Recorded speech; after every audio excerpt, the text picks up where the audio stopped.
5. Good morning, hello, and welcome to This Date in History, aka TDH. This show is all about the events that occurred on this date in years past, both recognized by other historians, but mainly things we personally find intriguing enough for us to bring to you. The sources of this information come from the smart device application Today in History, What Happened Today in History, Historical Calendar, and the website onthisday.com. For links to those sources, the music, and anything else potentially interesting, check the underbar of the description below. Anyway, I am Xander. I'm Justin. And you, viewer, are you? Today is Tears' Day, aka Tuesday, June 13th, 2023. Alright. Would you care to start us off here in 1325? Sure. 1325. In 1325, explorer Ibn Battuta, I'll just say Battuta, begins his travels, leaving his home in Tangiers to travel to Mecca, gone 24 years. Wow. Is it Mecca like that thing Muslim worship? Or not worship, I believe but, so. Yeah, no, that, that giant cube place. I think that's out in Mecca. Yeah. Uh-huh. So, Interesting. Yeah. I always wanted to visit there, but I know you got to be Muslim, so it's like I don't know if I want to convert to I just want to see the view. It's like I have nothing against their beliefs, but I would always want to just see it in person at least once, Yeah. Because I've heard it's beautiful, so I was like, you know what? That's on my bucket list. Just at least once. Yeah, it's too bad that they have it closed off to non-Muslims, if that is true. I didn't think that would be true, but, I mean, maybe it is. No, yeah, you actually gotta be, from what I think, I think you gotta be, only, or there's only, is it that? I don't know, I could be wrong, but I think. You know what? Hold on a second. Let's look this up here. Move that this way. I could have Is Mecca Muslim only? Oh, you're right. Yeah, I thought so. While non-Muslims may not enter or pass through. Yeah. Wow. Yep. Okay, well, dang. That's sad. Yep. Yeah. Because I would have liked to go, check that place out as well. No, yeah, and I only know a little bit of it, but from what I know, it's their thing of calling it the house of God, because so it's they're not worshiping that, but they are saying it is a gift from God, I guess, in a way. It was sent from God. But well, they believe that holy stone in the center that they all pray to is actually a giant meteor, because it has similar qualities to extraterrestrial metals would have. But anyway, let's move on up to 1373 here. Yep. Yeah, my bad. We're going off track. 1373. Anglo Portuguese, I'll just say that. Treaty of Hertel Alliance, world's oldest, still in existence, signed in London between King Edward III of England and King Ferdinand I of Portugal. Oh, wow. Oldest treaty. That's Treaty crazy. of Perpetual Alliance. So they've been allied since this date in 1373. Okay. So let's do some quick math here. 2023 minus 1373 equals 650 years. Wow. That's quite a long time. Wait, how many years? 650. Oh, wow. Yeah. And they still preserve that. Yeah. Well, why not? Wow. Why not remain allies, That's I'm not saying that's crazy, but that's that's awesome. Wow. Yeah. Yeah. World's oldest still in existence. So, yeah. I wonder if they try to reword it or fix it ever, or just see if there was any errors, or not errors, but more, just anything they wanted to fix to modern day, I guess, if that makes sense. But I don't amendments and such. In a way, I guess, did they ever revise it in a way? I don't know. That is an interesting rabbit hole, but we gotta keep on up. I'll provide that as a challenge to our viewers, though. If anyone does so wish, please inform us in the comment section below anything you find about if there's been any revisions to that allegiance document. The Treaty of Perpetual Alliance. So, nice. Let's move on up here to 1547. And then in 1547, in Turkish history, King Ferdinand of Austria subjects himself on Ottoman Suition, I'll just say that. Solomon the Magnificent. Ottoman Huh. Sultan. Like, Oh. Sultan, like, because remember in, have you ever seen Aladdin? Yeah, I think so.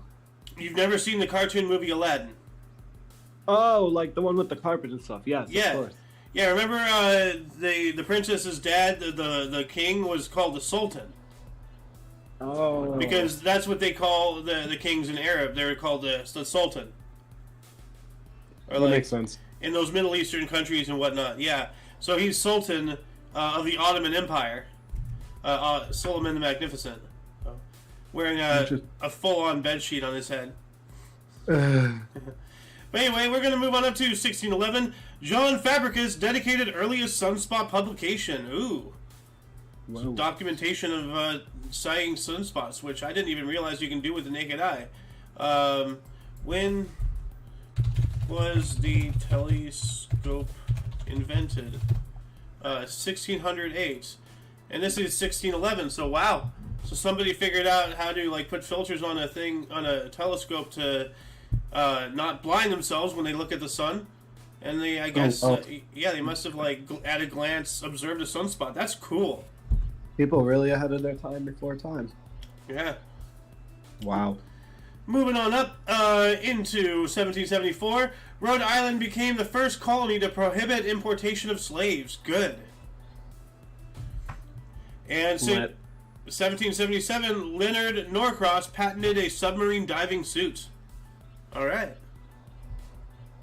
We got another one here in 1777 for you.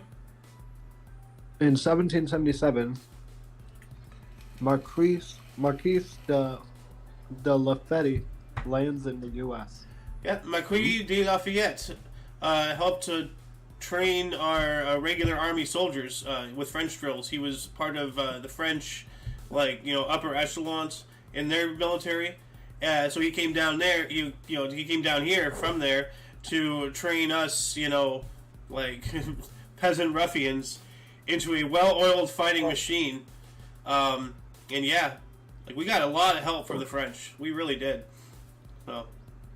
Oh yeah. But this is interesting here, 1789.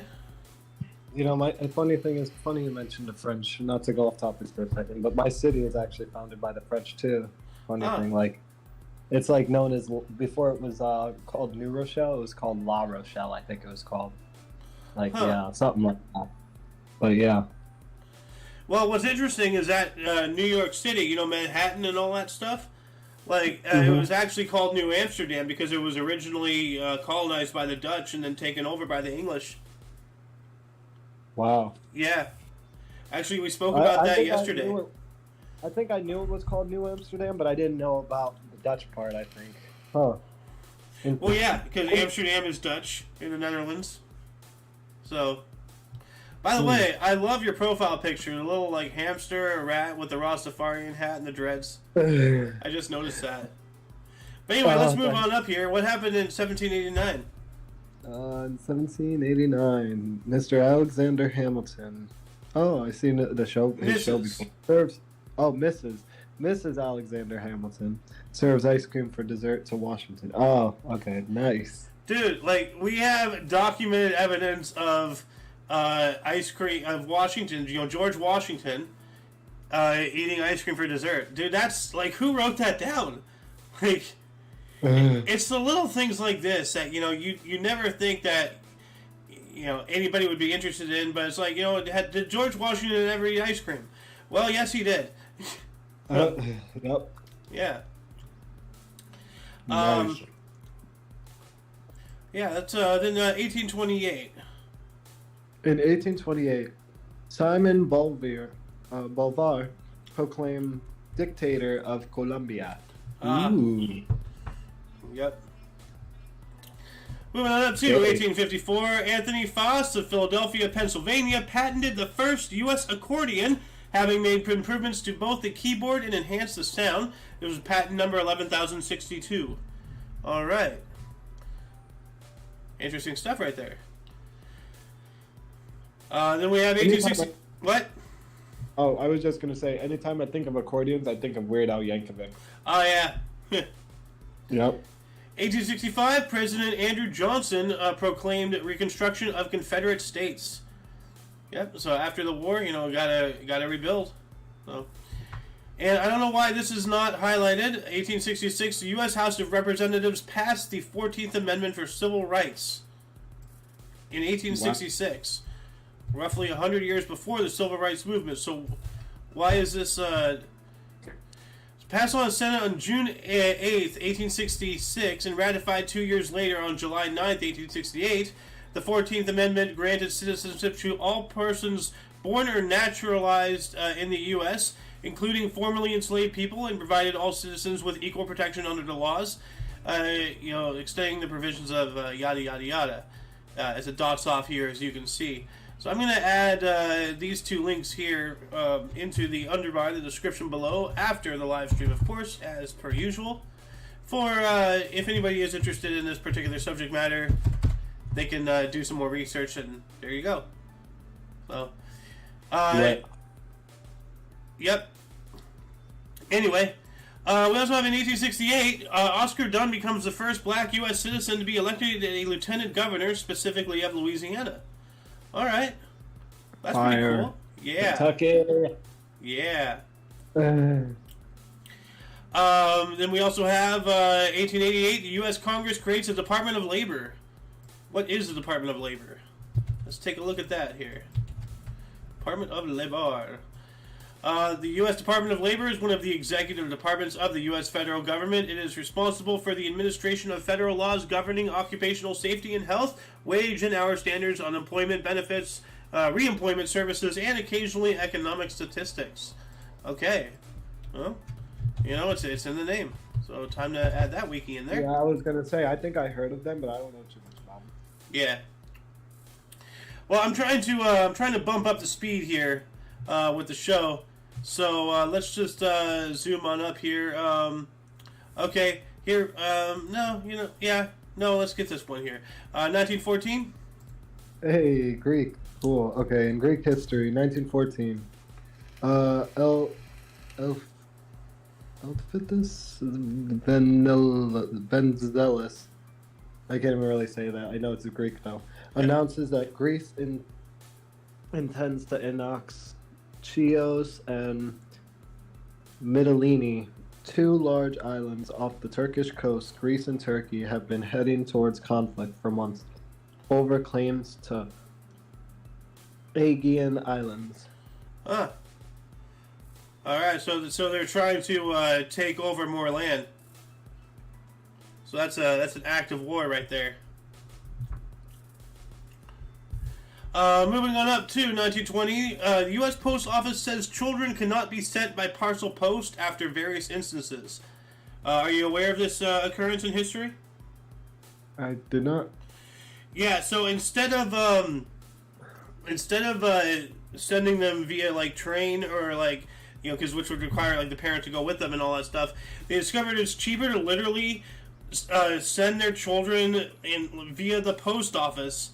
And have them mailed to the relatives, or where? What? Yeah, that's insane. Yeah, they literally like as you see the picture right there. Those are postal workers, and that's their mail bags, and there's kids in there, and they're literally like delivering the children. I wonder. So before that was even announced, they were really allowed to do that in a way. It wasn't illegal. What? That's insane.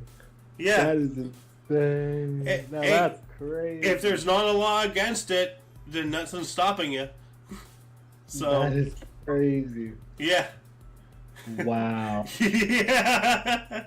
Whoa. Just like imagine like being grandparents, like a little child is. No, but imagine being the post guy and you're just getting handed a baby. Well, dude, this guy, like, look at his face. He's obviously not too pleased about the situation. No, yeah, he's like, why? And the other guy here, he just looks confused. No, yeah, I would be the same. I'd be like, yo, whose kid is this? Why are you giving me a kid? It's like, oh, there's an address written with Sharpie on the forehead. Okay, and there's a stamp. There's a stamp glued to the temple. Look at the baby on the. Is it the left one? Yeah, like he's like, whoa. He's like, where am I going? Help! Where's mommy? Like, seriously, like, oh my gosh, poor kids. Yikes. No. This guy on the right, though, he's just like, he doesn't know what to do. He looks confused, either. scared, like, I don't blame him. I would be the same. It's like, bro, why are you giving me your kid? Or if it was theirs, I wonder, because it's like, if you said they were sending it to family, so it's like, it depends if they're sending or receiving. It's dude, like, imagine that interaction though. Like how would you like initiate that? That transaction. Like the mailman comes up, like knocks on your door. Oh, here's your mail, Mrs. Smith. Oh, thank you. By the way, can you send this to Sharon across town? And just hands him a freaking baby. Like, oh, what? Yeah, here's some postage. What? What is happening? No, yeah, I would be lost for words. I would be like, whoa. Like, oh my god. But anyway, let's move on up here. 1922, the longest recorded attack of hiccups began. Charlie Osborne got the hiccups and continued for 68 years and died 11 months after it stops. Yikes. I would kill myself. Like, that's ridiculous. 68 years for hiccups? Like, screw that.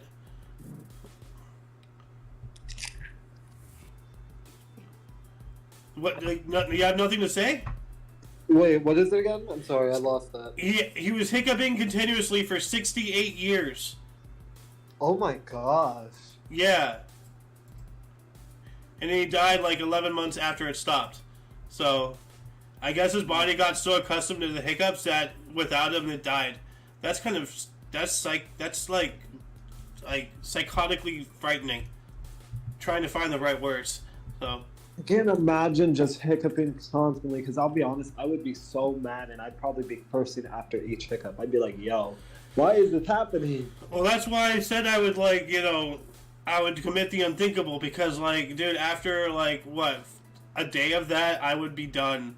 68 years. How did he handle that? That's yikes. No, I don't know. That just sounds to me like I would probably be the same, because that's tough. That is tough.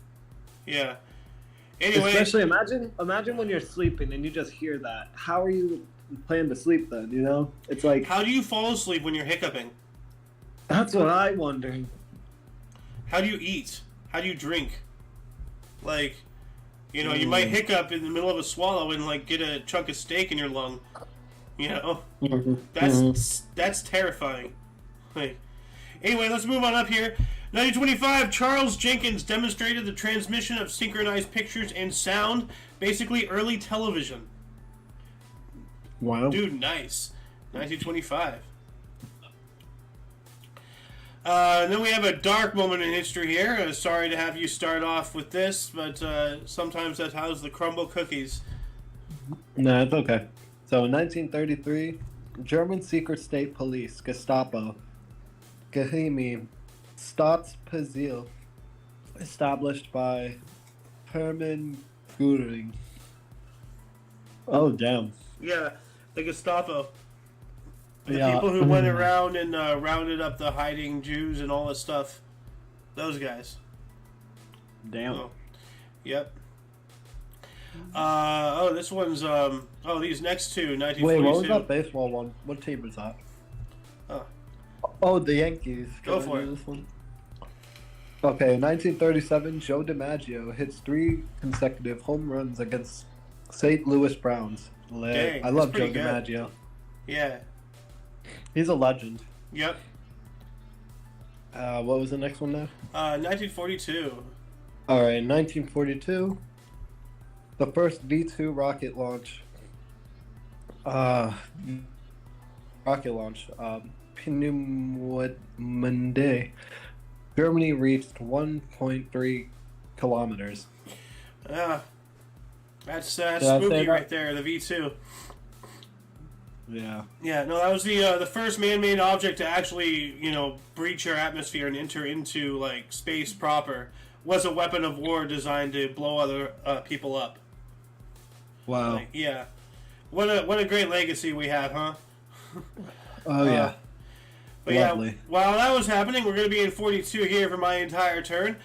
Germany landed 4 saboteurs on Long Island, and I believe this was part of the sand plot. Like I don't want to give away too much because it is actually like still kind of like a thing today. But for those who are interested, like this is an actual historical occurrence involving like turbines underneath Grand Central Station. They were literally just going to throw like sand in there, and that would disable them. And they powered basically the entire eastern seaboard of the railroad stuff in some way or something. I don't know the exact semantics, but that would have essentially like gotten us out of the war in Europe, because we wouldn't be able to move munitions and supplies and soldiers and communications and vehicles and all that stuff. Would have really screwed us for a while. But thankfully they were caught and it didn't go anywhere. But yeah. Anyway, we also have 1942 as well. The United States opened its its Office of War Information with Elmer Davis as head, and the U.S. Office of Strategic Services (OSS) formed. And I believe that those two are one and the same, or kind of connected in a way. But yeah, all of that stuff happened on the same day, same year. That's kind of wild. Like, yeah, All right. Anyway, back to you. You got one here in 1944. Speaking of horrible things, here we go. Alrighty, 1944. Oh boy. I don't know. I'm not allowed to say the word. I'm guessing because of YouTube, so I'll just say N Germany. Begins V1. Fisteller Phi or Fi 103. Flying bomb. Doodlebugs attack. Yep. The predecessor to the V2. The V2 was a missile or a rocket proper. The V1 was more like a rocket with wings. So V1. Let me show you.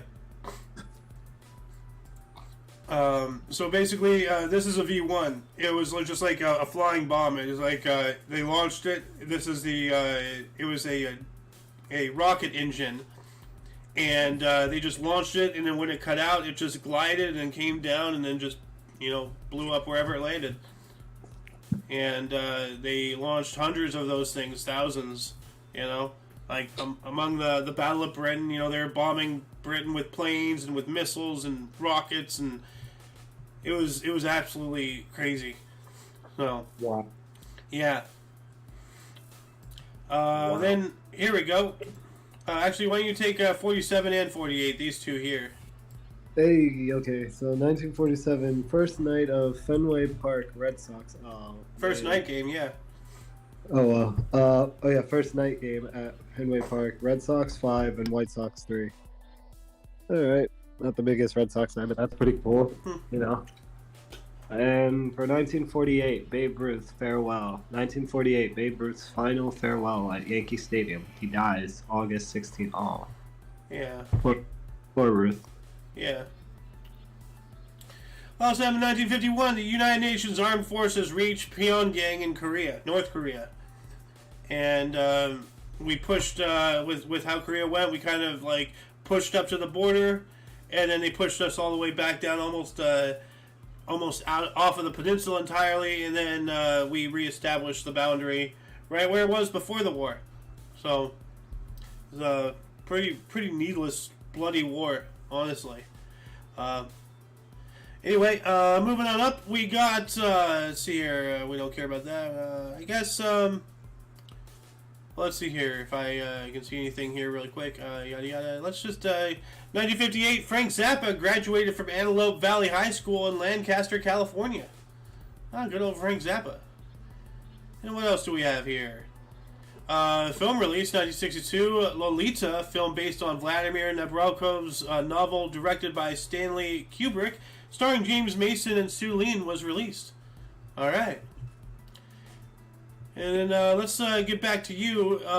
This one was weird. Like this, I don't think it stuck because we still call it Norway now, or I don't know. All right. In 1962, Norway named Ombudsman. Budsman? Huh. Oh, this one's pretty big here. 1966.